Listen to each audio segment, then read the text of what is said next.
today we saw the newest movie of the year, Five Nights at Freddy's. So Aiden, what's the plot of Five Nights at Freddy's?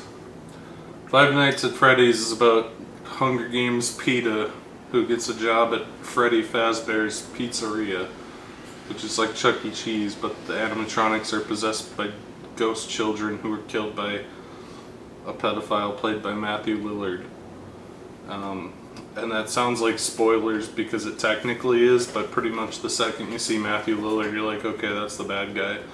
And Matthew Lillard moonlights as a job recruiter so he can trick people into going to Freddy Fazbear's to kill their child sisters who they raised because their parents committed suicide.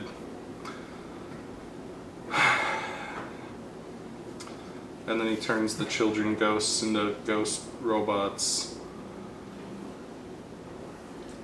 So Connor, what'd you think of Five Nights at Freddy's? See, I'd like to expand on the idea that you brought up. Matthew Lillard specifically became a job coach because he knew that PETA from Hunger Games was a failure.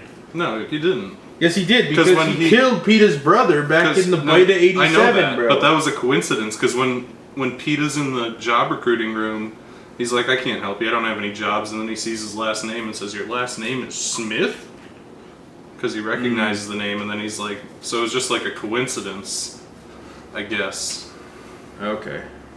Well, Matthew Lillard, he is the Bite of 87, bro. I don't know. Yeah, so we watched this movie. I got through the first 40 minutes, which is all really boring setup.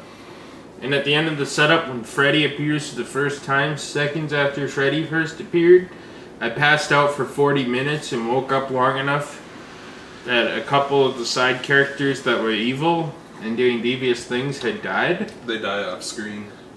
Off screen, allegedly. And the stuff you missed while you were asleep, the climax. You know, the first 40 minutes was him listening to Sissy Hypno and falling asleep to talk to children in his dream. Yeah. That just continues for the 40 minutes he missed. Yeah, that's the whole fucking movie. Yeah. You don't really see the fucking. You don't really see the animatronics fucking shit up. It's all these kids, these dream children, that like give him cuts on the leg and stuff while he's sleeping.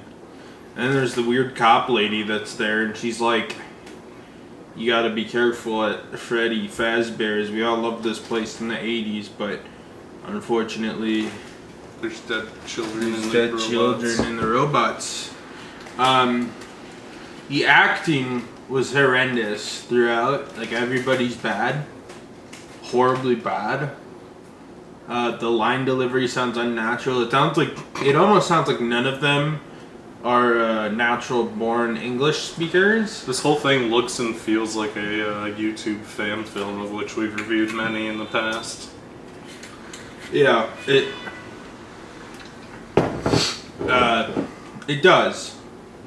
It feels like a YouTube fan film, which is what it is, man. I was gonna say it's fine. It's not. It is what it is. It's not fine for something that comes to theaters. Bro. No, it's horrendously boring, to be sure. PETA is a failure for no reason.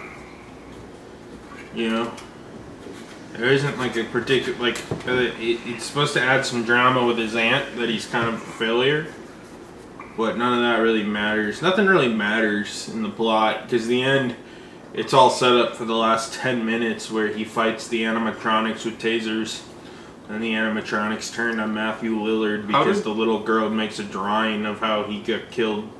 How did PETA address the fact that his horrible aunt, who wanted to sue him and get him fired from his job, was murdered in his living room? Did he tell the police that she was attacked by a giant animatronic? You know, sometimes you leave movies and you're like, how did they explain that away? But that's something that is worth noting, that and three people directly. Not only are they people, but there would be a good motivation for PETA from Hunger Games to kill them, because they're trying to take his sister away from her, and there's court proceedings currently going on. So when she's found brutally slain In his living room. in his living room, how he explains it away, we don't know. Yep. There's no explanation. And it's not like the movie just ends, because there's like a scene of him talking to the social worker lady, and she's like, "You're a real good father to her." Right, there's a lot of BS like that. Yeah, the cinematography's pretty shit as well. Everything's shit. The CGI on the bears or the fucking animatronics make it look like a mobile game. Like they didn't like make them look like real animatronics or anything like that. Like the reason they look muddy and shitty in the video game is because it was created for a cheap ass mobile game for iPod Touches in 2011, and now I don't know if they were trying to And now it still looks maintain the look or something. Like it's it's still cheap games that make a ton of money. bad. This is So a I cheap movie that's understand. gonna make a ton of money. But in this movie, the animatronics just look bizarrely bad. They look blocky. The textures look really muddy. The suits don't have much color to them. They didn't bother to make you could have just made really good animatronic suits. Blumhouse would have. It's not so expensive that Blumhouse couldn't have pulled it off. It's just cheaper to make them look like shit, and they have the excuse that they're trying to be game accurate or something. And then there's some cringe-inducing moments, like when Matt Pat shows up and says, "That's just a game theory," and it's like, Yeah. why? Yeah, I understand bad, why it's included, but why is it included at the same time? So that the fat women whose diabetes detector keeps going off throughout the movie can scream and clap. And then Yeah, we got the full experience, the Five Nights at Freddy's experience, because the audience was clapping and cheering whenever something lore specific would happen that I have no you idea could- what's going on. you could hear the squeeze of a dozen obese women throughout the theater whenever a lore character was mentioned, or especially when Matt Pat showed up, there was the squeeze of a dozen obese women, and the one I was sat next to had her diabetes detector go off multiple times through the boring part of the movie. Yeah, it's worth noting, see, this shit happens at all the Marvel premieres too, but at least I typically know, I know what's going on. And people just watch the YouTube videos to explain to them what these characters are, so they pretend that they know and they start clapping and shit even though they never read a comic in their life. And now as an outsider coming in, I understand how confusing it must be. When Matthew Lillard says some cryptic bullshit that makes no sense, and the whole auditorium claps, and you're like, what did that mean? Obviously it was a significant moment because the film pauses for applause, but When they name drop any character, like when the cop lady tells PETA her name and then the whole audience started gasping, or when it was revealed that she was Freddy she was Matthew Lillard's daughter, and the whole audience gasped and screamed and clapped. well, that was just obvious. All the twists were really obvious. Yeah. I don't know. It seemed You like don't they have to be a just FNAF took- lore expert to figure the...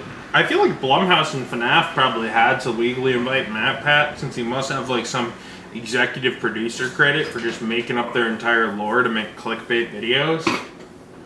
Because a lot of that shit just seems like ridiculous shit that isn't real but would be made up in a Matt Pat this video. whole movie is just fan service moments for FNAF lore shit.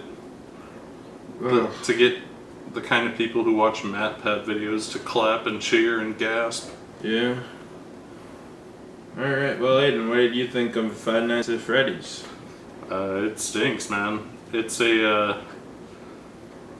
it's too long, especially because a solid, probably 3/4 of the movie is just the most boring dog shit ever, where PETA from the Hunger Games puts on his sissy hypno headphones and then falls asleep in his chair and dreams about chasing little children around. It's a horror movie, I suppose, hypothetically, but it doesn't really ever try to be scary, and there's no tension It's ugly. It is it's very cringe-inducing that it's just like, here's the thing you recognize from Five Nights at Freddy's, now clap. Like when Matt Pat shows up and everything else that happens in this movie. It's either boring scenes of PETA in the woods in a dream or references that the lore freaks clap about. Yep. It's boring. It's ugly. It's cringe. The audience was cringe. Diabetes detector beeping off in my ear. It was a rough movie. No one is good in this movie. No one is good. Matthew Lillard is just collecting his paycheck for being the only famous person on the roster besides PETA. What's PETA even been in since Hunger Games, though? Not much. I'm not saying these are people who are Matthew still Lillard's popular, been but doing direct to fucking DVD Scooby-Doo movies since Casey Kasem died. Yeah. Pretty much everything about this movie is just like fundamentally broken, and you're only gonna like it if you're like a gigantic Matt Pat fan, and I mean that in the meanest way you can possibly say that. Really, my only criticism is that Markiplier didn't show up. Basically, if Markiplier showed up, it would have been a 10 out of 10. But as it stands, it was fucking horrible. And the audience The was fact horrible. that they wrote in that Matt Pat had to say theory really, like, exaggerated and cartoonish like he does in his video literally made me want to pull out a fucking gun. I don't know what I would have done with it. Walk over Kill to the Shields. myself. Kill myself. That's what I mean. Walk over to the Shields. But yeah, it's one of the great stinkers of the year.